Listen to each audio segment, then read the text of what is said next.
తెలుగుదేశం పార్టీకి నేడు భారీగా విరాళాలు అందాయి. ఉదయం చెబితే మధ్యాహ్నం కల్లా మొత్తం 22,53,00,000 పార్టీ నిధికి విరాళాలు ఇచ్చారని ఆ పార్టీ అధినేత ముఖ్యమంత్రి చంద్రబాబు వెల్లడించారు.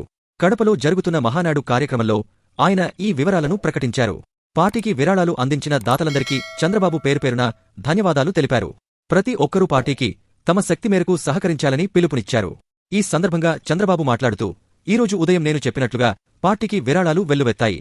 ఇప్పటివరకు మొత్తం 22,53,00,000 రూపాయలు అందాయి.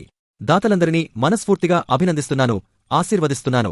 మంచి కార్యక్రమాలకు విరాళాలు ఇస్తే భగవంతుడు వారికి మరిన్ని సంపదలు ఇస్తాడు.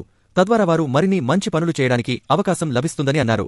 పార్టీ వ్యవహారాల్లో పూర్తి పారదర్శకత ఉండాలనేదే తన అభిమతమని, అందుకే అన్ని విషయాలు ప్రజలకు తెలియజేస్తున్నానని ఆయన స్పష్టం చేశారు. ఎవరైనా పార్టీకి ఆన్లైన్లో విరాళాలు అందించాలనుకుంటే ఆ సౌకర్యం కూడా ఉందని చంద్రబాబు గుర్తుచేశారు. 100 రూపాయలైనా 1000 రూపాయలైనా మీకు ఎంత శక్తి ఉంటే అంత పార్టీకి కంట్రిబ్యూట్ చేయాల్సిందిగా కోరుతున్నానని ఆయన విజ్ఞప్తి చేశారు. భవిష్యత్తులో ప్రతి కార్యకర్త తమ శక్తి మేరకు పార్టీకి విరాళాలు అందిస్తే ఆ నిధులను పార్టీ కార్యక్రమాల నిర్వహణకు, మిగిలిన మొత్తాన్ని పార్టీ కార్యకర్తల సంక్షేమానికి ఖర్చు చేస్తామని చంద్రబాబు హామీ ఇచ్చారు.